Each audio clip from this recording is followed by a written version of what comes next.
Assalamualaikum warahmatullahi wabarakatuh. Waalaikumsalam warahmatullahi wabarakatuh. Selamat pagi, salam sejahtera bagi kita semua. Teman-teman, apa kabar? Baik, alhamdulillah. Baik. Alhamdulillah baik. Saya ucapkan terima kasih kepada teman-teman yang sudah bergabung. Perkenalkan, saya Ismaryati selaku moderator yang akan memandu jalannya diskusi pada pagi hari ini dengan topik tantangan dalam perkuliahan daring.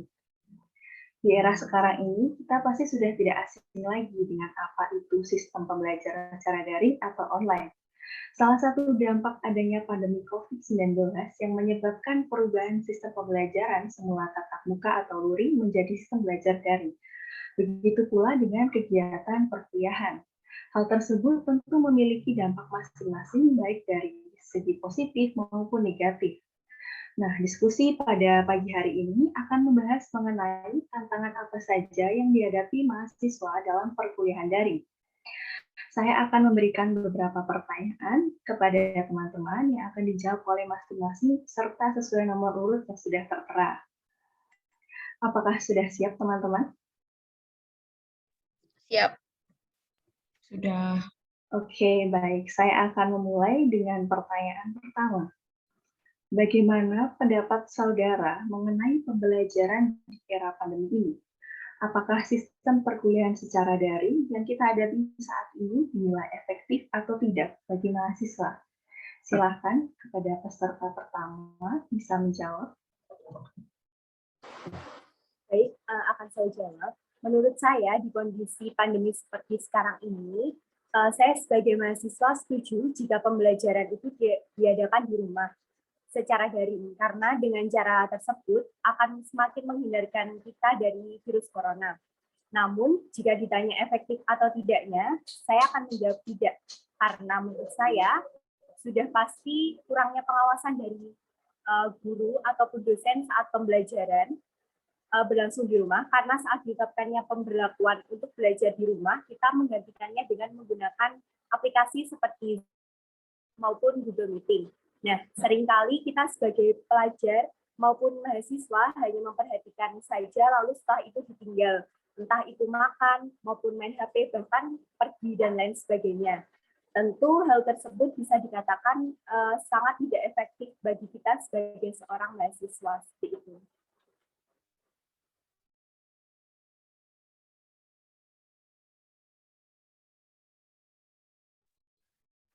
Oke, baik. Sekarang lanjut ke peserta berikutnya, silakan. Oke, baik. Terima kasih.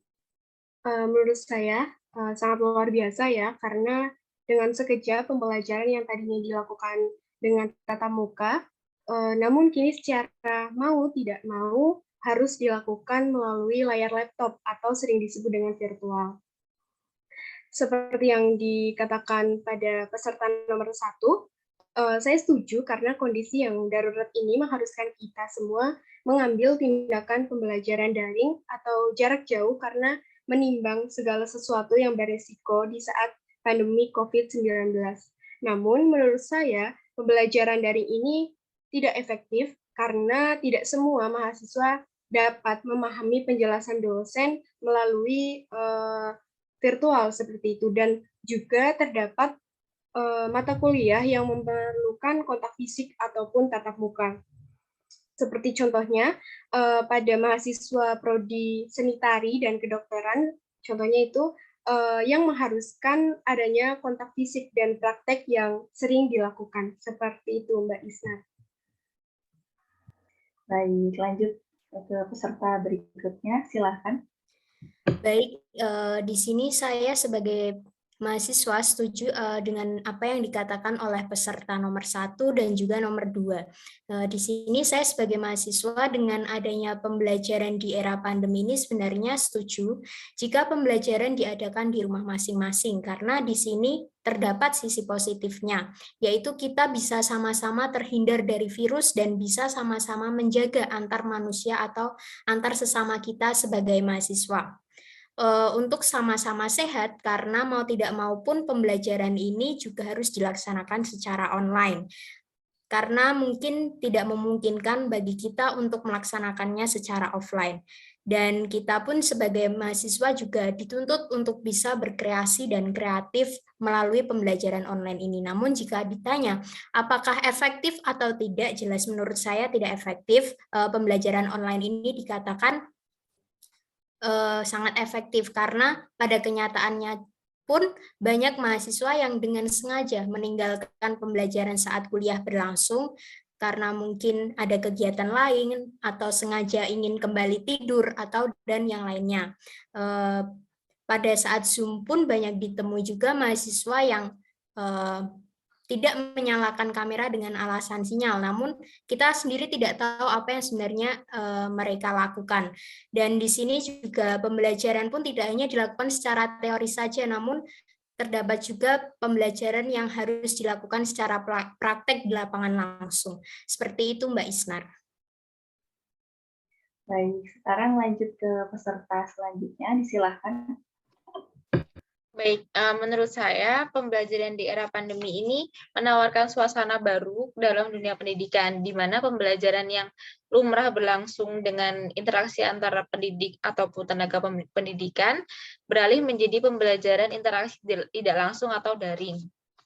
Pembelajaran daring ini sebenarnya memiliki dampak positif maupun negatif dalam mencapai tujuan pembelajarannya. Nah, kalau ditanya setuju dengan saya juga sangat setuju dengan adanya pembelajaran daring ini. Terlepas dari upaya untuk pencegahan virus, pembelajaran daring jelas memiliki efek yang luar biasa pada mahasiswa, di mana bagi mahasiswa belajar daring merupakan teknik belajar yang tidak mengharuskan mereka untuk bertemu di kelas. Selain itu juga pembelajaran ini akan membentuk semangat belajar yang tidak memihak dan juga membentuk semangat belajar mahasiswa, khususnya bagi mahasiswa yang tidak aktif berbicara menjadi aktif karena mereka dapat lebih leluasa mengutarakan pendapat atau pertanyaannya melalui tulisan atau platform yang tersedia. Selain itu juga pembelajaran di era pandemi ini sangat efektif dilakukan di rumah karena kenyataannya kan sulit untuk menerapkan protokol kesehatan di kampus. Jadi belajar daring adalah kesempatan yang cukup tepat untuk pembelajaran online. Oleh karena itu, tingkat keefektifan itu dapat dikatakan relatif bergantung pada setiap masalah yang diterima oleh mahasiswa dalam metode pembelajaran daring ini, sehingga diharapkan pembelajaran daring ini membawa hasil yang baik meskipun banyak keterbatasan yang ada. Gitu. Baik, selanjutnya silakan kepada peserta berikutnya. Baik, pendapat saya mengenai pembelajaran di masa pandemi ini memang menjadi tantangan tersendiri bagi kita semua, termasuk pelajar. Kita harus beradaptasi dengan kebiasaan baru di era pandemi ini. Dan saya juga setuju jika pembelajaran selama pandemi ini itu dilakukan di rumah atau secara daring. Karena ini juga demi kebaikan bersama, supaya virus yang sedang menjamur di kalangan masyarakat ini segera hilang. Karena jika kita berkumpul, tidak menutup kemungkinan salah satu dari kita bisa membawa virus itu dan menularkan kepada teman yang lainnya. Kalau bicara soal efektif atau tidaknya, tentunya pembelajaran daring ini kurang efektif karena banyak sekali kendala yang dialami, seperti sinyal yang kurang stabil, kendala dalam pembelian paket internet, tugas yang terlalu banyak sehingga para siswa itu menjadi kurang memahami materi yang diterangkan oleh dosen. Para mahasiswa juga kurang pengawasannya dalam pembelajaran daring. Ada yang semena-mena saat sedang Zoom, misalnya Zoom disambi dengan rebahan dan melakukan kegiatan lain. Sehingga menurut saya pembelajaran di era pandemi ini masih kurang efektif. Begitu. Baik, untuk peserta yang terakhir, disilahkan. Baik, terima kasih. Menurut saya pembelajaran daring yang dilakukan seperti sekarang bagus karena pada hakikatnya pembelajaran daring dilaksanakan atau dilakukan demi mencegah dan menghambatnya penyebaran virus corona. Karena jika pembelajaran pasti kan berkumpul lebih dari 10 orang dan hal tersebut dapat memicu adanya penyebaran yang sangat cepat tentang virus corona. Jadi pembelajaran daring yang dilakukan seperti saat ini menurut saya bagus untuk dilakukan. Tapi jika ditanya apakah pembelajaran daring efektif atau tidak, menurut saya kurang efektif karena pembelajaran daring ini pasti berimbas kepada mahasiswa, karena mahasiswa tidak mendapat atau berbeda pengalaman belajar dari pembelajaran offline ke online, karena dua hal tersebut memiliki pengalaman belajar yang berbeda, seperti bertemu dengan teman-teman, bertemu dengan dosen, atau misalkan kegiatan-kegiatan UKM seperti itu. Terima kasih. Baik, terima kasih. Untuk yang selanjutnya adalah pertanyaan yang kedua. Setujukah kalian jika pembelajaran di era pandemi ini mengalami banyak kendala? Saya mulai dari peserta yang pertama, silakan. Baik, saya setuju jika pembelajaran di era pandemi ini mengalami banyak sekali kendala. Nah, hal tersebut sudah saya rasakan sendiri sebagai seorang mahasiswa, contohnya kendala dalam hal sinyal. Kita tidak mengetahui bagaimana kondisi wilayah kita masing-masing, pasti ada yang tinggal di daerah pegunungan, bahkan pelosok. Tentu hal itu akan membuat kita kesulitan dalam mencari sinyal. Sedangkan saat ini kuliah secara online dan sangat perlu sekali adanya sinyal. Sebenarnya tidak hanya masalah sinyal saja, masih banyak juga kendala lain, seperti keterbatasan secara prasarana, yaitu perangkat yang digunakan dalam media pembelajaran online ini, seperti laptop maupun HP seperti itu. Oke, untuk berikutnya silakan kepada peserta selanjutnya. Oke, baik. Ya, tentunya setuju, karena saya adalah salah satu mahasiswa yang mengalami hal tersebut, yaitu seperti yang dikatakan pada peserta nomor 1, di daerah saya itu merupakan daerah yang susah sinyal. Saya harus mencari titik tempat yang terdapat sinyal gitu, karena di sini itu tidak semua tempat terdapat sinyal yang memadai untuk mengikuti pembelajaran online gitu. Dan seperti kendala lainnya yaitu ketika pemadaman listrik. Nah, di situ itu kadang sinyal benar-benar tidak ada di sini gitu. Lalu seperti yang dikatakan peserta nomor 1 juga terkendala oleh sarana dan prasarana gitu. Nah, yang saya alami itu kendala seperti kapasitas penyimpanan HP yang menjadikan kendala, karena saya seringkali diberikan tugas oleh dosen itu membuat video. Nah, yang kapasitasnya itu tidak sedikit gitu. Oleh karena itu, terkadang tuh membuat tugas video terkendala bagi saya karena kapasitas HP saya yang tidak memadai, seperti itu, Mbak Isnaryati. Baik, untuk selanjutnya kepada peserta berikutnya, silahkan. Baik, di sini saya benar sangat setuju jika pembelajaran di era pandemi ini memang memiliki banyak sekali kendala. Tidak usah jauh-jauh, saya sendiri pun juga merasakan bagaimana berjuangnya untuk masuk ke ruang Zoom ataupun Google Meet untuk mengikuti pembelajaran.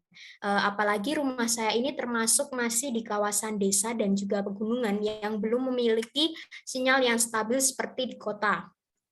Kadang bisa sangat buruk sekali dan juga bisa sangat baik sekali. Namun jika sedang mati listrik dan hujan terutama, memang saya akui bahwa sinyal sangat sulit untuk kembali stabil. Maka dari itu, saya sangat menyayangkan jika banyak mahasiswa yang dengan sengaja meninggalkan pembelajaran di saat yang lain sedang berjuang untuk mengikuti pelajaran. Mencari Wi-Fi pun untuk di desa sendiri juga sangat sulit karena belum terlalu banyak orang yang menggunakan dan juga sangat mahal. Begitu Mbak Isnar. Baik, selanjutnya kepada peserta yang berikutnya, disilahkan. Baik, ya saya setuju pembelajaran daring ini tentunya masih mengalami banyak kendala karena sebagian besar dosen dan mahasiswa belum pernah belajar daring sebelumnya. Selain itu, pembelajaran daring menggunakan format dan metode yang berbeda dari universitas ke universitas lain. Tidak hanya dosen dan mahasiswa yang merasakan kendala tersebut, tetapi juga orang tua mahasiswa juga merasakannya. Banyak kegiatan rumah tangga yang terganggu karena adanya pembelajaran di rumah, dan pembelajaran juga terganggu karena adanya aktivitas rumah tangga gitu. Akibatnya banyak mahasiswa yang kurang memahami materi dengan baik. Nah, pembelajaran yang dilakukan secara daring mungkin tidak dapat melakukan praktik juga ya di rumah karena keterbatasan alat dan contoh-contoh eksperimen gitu. Selain itu, pembelajaran daring juga lebih sulit diawasi oleh dosen karena keterbatasan media, sehingga mungkin ada mahasiswa yang tadi sudah dikatakannya ada mahasiswa yang ketiduran saat dosen menyampaikan materi, atau mahasiswa yang hanya titip absen gitu, tidak hadir dan tidak menyimak gitu. Adapun kendala lainnya seperti sinyal internet yang terbatas di beberapa daerah yang telah disampaikan oleh peserta lainnya. Hal itu tentu saja mengganggu proses pembelajaran. Gitu. Terima kasih. Baik, selanjutnya untuk peserta yang berikutnya disilakan. Baik, tentunya saya sangat setuju. Pembelajaran di masa pandemi ini banyak mengalami kendala seperti kendala jaringan atau sinyal yang sudah disampaikan oleh teman-teman tadi. Sinyal yang kurang stabil yang dialami oleh mahasiswa sehingga mahasiswa akan mengalami ketinggalan materi yang dijelaskan oleh dosen. Adapun kendala lainnya yaitu seperti pembelajaran yang cenderung monoton dan membosankan, kemudian mahasiswa akan menjadi bosan dan kurang fokus selama belajar. Kemudian tugas yang diberikan para dosen itu cenderung tugas online yang menumpuk sehingga para mahasiswa akan kesulitan memahami materi dan cenderung mengandalkan Google untuk mencari jawaban. Dan banyak juga yang mengalami kendala dalam pembelian paket internet karena saat pembelajaran daring seperti ini itu kuota yang digunakan sangat boros seperti itu. Baik, selanjutnya untuk peserta yang terakhir disilakan. Baik, terima kasih. Saya setuju dengan pernyataan bahwa pembelajaran daring seperti saat ini banyak sekali terjadi kendala ya. Seperti yang sudah disebutkan teman-teman tadi, ada susah sinyal, mati listrik, bahkan dari pihak universitas itu biasanya ada server down atau server error. Lalu ketika kita melaksanakan pembelajaran daring pasti kan di rumah. Nah, itu banyak kegiatan-kegiatan di rumah yang dapat memecah fokus kita dalam mengikuti perkuliahan. Lalu tidak hanya mahasiswa yang mengalami kendala tersebut, tapi dari para dosen juga mengalaminya, terutama pada dosen-dosen yang memang sudah lebih berumur, mereka lebih susah untuk beradaptasi dan menggunakan teknologi yang sudah ada. Seperti itu. Terima kasih. Ya, baik, terima kasih. Untuk selanjutnya, yaitu pertanyaan ketiga. Apakah perkuliahan daring saat ini lebih banyak menghambat kreativitas mahasiswa dalam berkarya? Bisa dimulai dari peserta yang pertama, disilakan. Baik, menurut saya, perkuliahan daring ini tidak menghambat kita sebagai mahasiswa dalam berkarya dan berkreativitas. Nah, justru dengan kita di rumah malah akan semakin menambah ide-ide kreatif kita untuk berkarya, dan hal itu merupakan kesempatan untuk kita mengembangkan kemampuan yang dimiliki untuk berkreativitas semaksimal mungkin dan menciptakan suatu karya. Nah, karena kita dapat berkarya dan berkreativitas itu kapanpun dan dimanapun kita berada. Seperti itu. Baik, untuk peserta yang berikutnya, disilakan. Oke, baik. Jika terkait berkarya itu mungkin tidak ya, karena berkarya itu seperti yang disampaikan oleh peserta nomor 1 tadi, dapat dilakukan dimanapun, tidak selalu memerlukan kontak fisik, artinya berkarya itu dapat dilakukan di rumah masing-masing gitu, dengan menjangkau melalui media daring. Dan berkarya itu bentuknya macam-macam, bahkan para mahasiswa itu bisa sampai menjangkau ke berbagai kota untuk mengikuti perlombaan melalui media daring gitu. Jadi menurut saya adanya daring ini malahan para mahasiswa itu dapat mengikuti berbagai perlombaan atau berkarya itu di luar kota gitu, bisa sampai ke luar pulau bahkan. Dan untuk berinovasi itu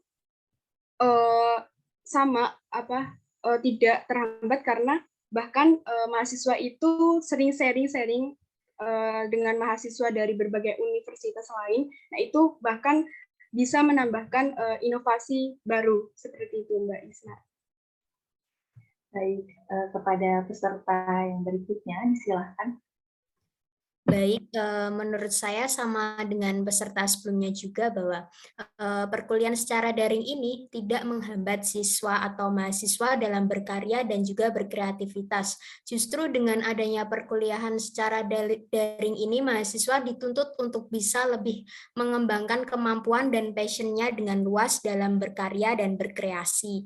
Dengan kata lain, walaupun saat ini kita sedang dalam keadaan terbatas, namun kita tetap bisa selalu mengasah otak dan kemampuan kita. Banyak juga saya temui orang-orang yang kemudian bisa menghasilkan uang melalui YouTube, mengikuti lomba-lomba secara daring atau virtual, bahkan mengembangkan kemampuannya untuk berjualan secara online di online shop, ataupun yang lainnya. Namun tentunya dengan adanya ini, pasti akan ada rasa tanggung jawab yang lebih tinggi, jam terbang yang lebih tinggi, bahkan disiplin juga dalam melakukannya, agar antara kuliah dan juga kegiatan pribadi ini dapat berjalan seimbang. Begitu, terima kasih. Baik, untuk peserta yang berikutnya, disilakan. Baik, terima kasih. Kalau pertanyaan menghambat mahasiswa dalam berkarya atau berkreativitas, tentu saja tidak ya, karena berkarya dan berkreativitas menjadi salah satu keterampilan yang dibutuhkan mahasiswa untuk memecahkan masalah dan menemukan konsep baru. Nah, sebaliknya, kuliah daring ini memberi mahasiswa kesempatan untuk memanfaatkan waktu mereka mungkin untuk berkarya dan berkreativitas. Bisa kita lihat banyak mahasiswa yang berkarya dan berkreativitas. Contohnya, mahasiswa memiliki waktu luang untuk tadi ya, sudah dijelaskan tentang berjualan online, lalu juga bisa mengikuti program seminar. Sekarang seminar juga lebih mudah diikuti karena sistemnya daring dan sudah mendapatkan sertifikat juga gitu. Serta lomba-lomba yang bisa menghasilkan bisa menghasilkan bonus mungkin ya. Oleh karena itu kuliah daring menurut saya tidak menghalangi mahasiswa untuk berkarya dan berkreativitas. Begitu, terima kasih. Baik, untuk peserta yang berikutnya, disilakan. Baik, menurut pendapat saya, pembelajaran daring tidak menghambat mahasiswa dalam berkarya dan berkreativitas. Mungkin kembali lagi ke masing-masing pribadi mahasiswa tersebut. Ada yang biasanya berkreasi secara langsung, kemudian saat pandemi terbiasa di rumah dan menjadi malas untuk berkreativitas. Ada juga mahasiswa yang masih aktif berkreativitas atau berkarya di masa pandemi ini dengan tetap memanfaatkan media sosial, misalnya untuk menyalurkan kreativitasnya. Kalau dikatakan menghambat, mungkin tidak ya. Kembali lagi ke masing-masing pribadi, karena banyak sekali ruang untuk kita menyalurkan kreativitas, terutama pada era digital saat ini.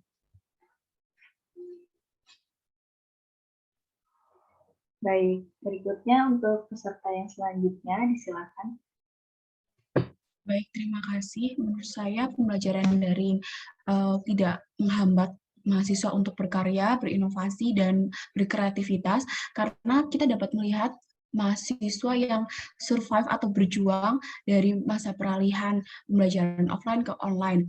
Bagaimana mereka harus beradaptasi dan harus menciptakan inovasi dan karya-karya yang harus mereka ciptakan gitu. Jadi menurut saya pembelajaran daring seperti saat ini tidak menghambat mahasiswa untuk berkarya, berinovasi, dan berkreativitas. Terima kasih.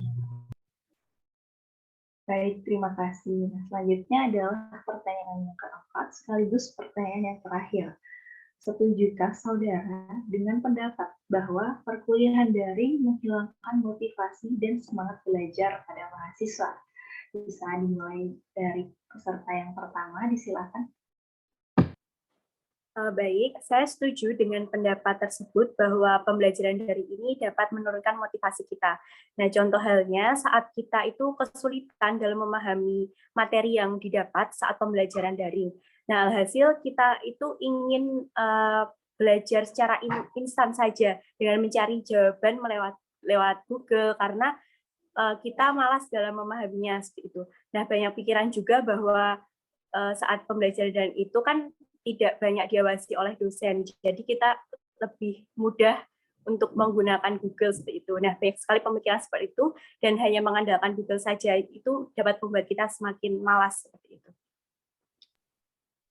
Baik, selanjutnya kepada peserta yang berikutnya disilahkan. Baik, saya setuju dengan pertanyaan tersebut. Jelas rasa motivasi itu berkurang ketika pembelajaran dilakukan secara daring atau virtual. Bisa dikatakan saya tidak perlu menghabiskan waktu yang banyak untuk bersiap-siap untuk selanjutnya itu berangkat ke kampus gitu. Ketika pembelajaran dari ini, saya hanya butuh waktu 15 sampai 20 menit saja untuk bersiap-siap untuk nantinya mengikuti kelas daring. Namun ketika pembelajaran offline itu kan kita membutuhkan waktu yang lama gitu, dan juga kita memiliki rasa semangat untuk nantinya bertemu dengan teman-teman. Sedangkan ketika daring ini kan kita cuma bersiap lalu duduk di depan laptop, cuma kadang juga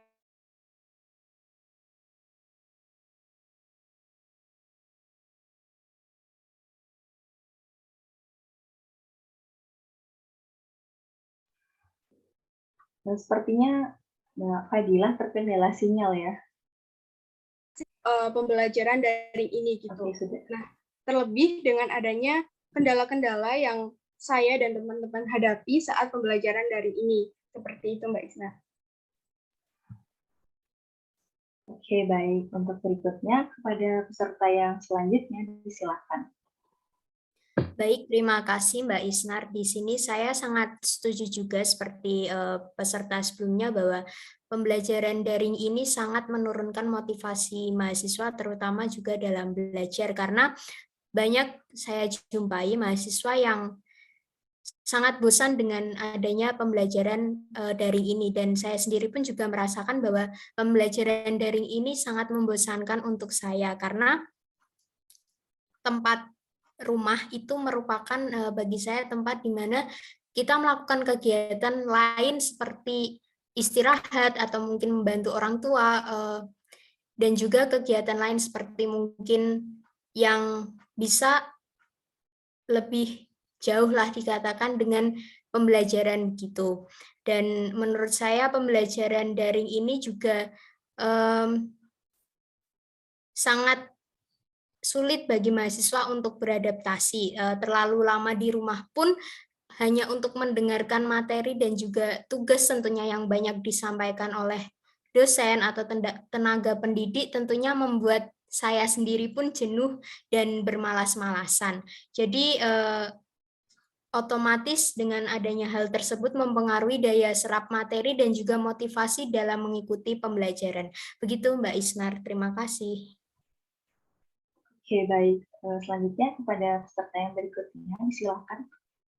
Baik, pendapat tentang pembelajaran daring seperti ini membuat mahasiswa lebih malas, ya tentu saja saya setuju, karena berdasarkan kendala yang terjadi membuat mahasiswa lebih malas menggunakan pembelajaran daring yang terasa lebih monoton, dan sekarang juga lebih mengandalkan ke apa-apa Google gitu kan, tidak terpacu ataupun tidak termotivasi untuk mencari jawaban dari buku atau dari artikel ataupun yang bisa dibaca secara online gitu. Jika saat-saat sekolah kan kita masih luring atau pembelajaran offline, terpacu untuk mencari jawaban di sumber-sumber seperti buku atau LKS atau buku paket, tapi sekarang lebih terpacu ke apa-apa Google gitu.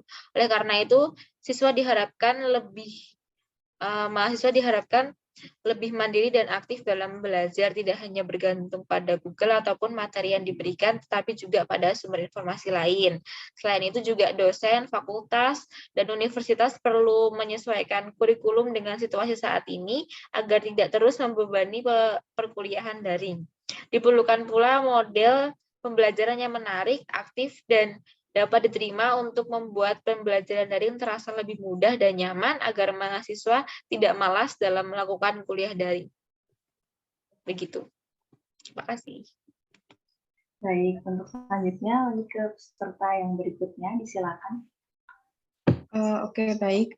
Saya juga sangat setuju ya jika pembelajaran daring ini membuat mahasiswa menjadi malas-malasan. Karena kegiatan mahasiswa ini sekarang sulit untuk dipantau para dosen, kemudian mahasiswa ini menjadi semena-mena dan mengikuti pembelajaran dengan tidak sungguh-sungguh atau malas-malasan.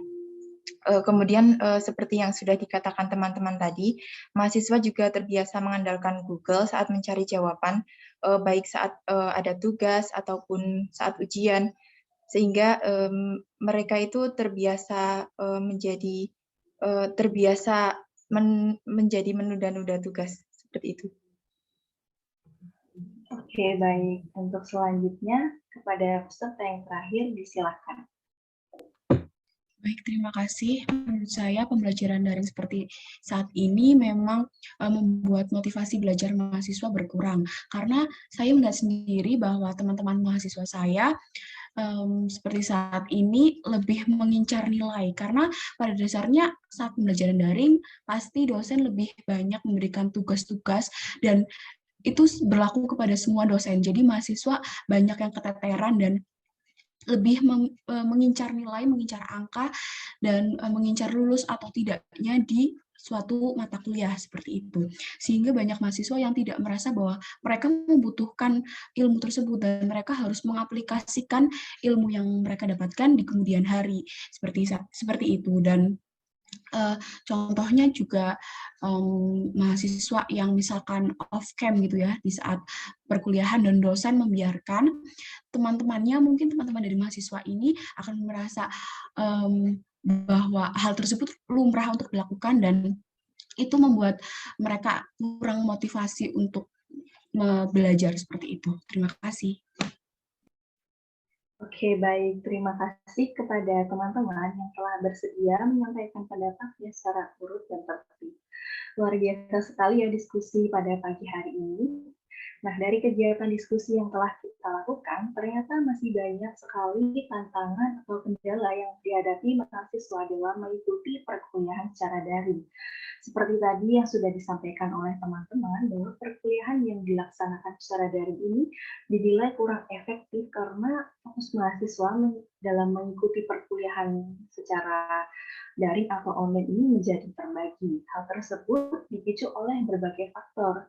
Salah satunya yang paling sering terjadi adalah adanya kendala akses jaringan internet. Selain itu, sistem belajar yang monoton dan kurang bervariatif juga dapat mengurangi motivasi dan semangat belajar pada mahasiswa. Nah, meski demikian, perkuliahan daring ini tidak selalu menjadi alasan terhambatnya kreativitas mahasiswa untuk mengembangkan diri. Waktu belajar yang fleksibel dapat dimanfaatkan sebaik mungkin untuk mengasah soft skill melalui berbagai media atau seminar pelatihan secara online di berbagai sumber yang ada. Nah, baik, karena diskusi kita kali ini dirasa sudah cukup, saya selaku moderator memohon maaf apabila masih terdapat banyak kekurangan dalam memandu jalannya diskusi. Terima kasih kepada teman-teman yang sudah bergabung dan berpartisipasi dalam kegiatan diskusi pagi ini. Saya cukupkan sekian. Selamat pagi. Wassalamualaikum warahmatullahi wabarakatuh. Waalaikumsalam warahmatullahi wabarakatuh.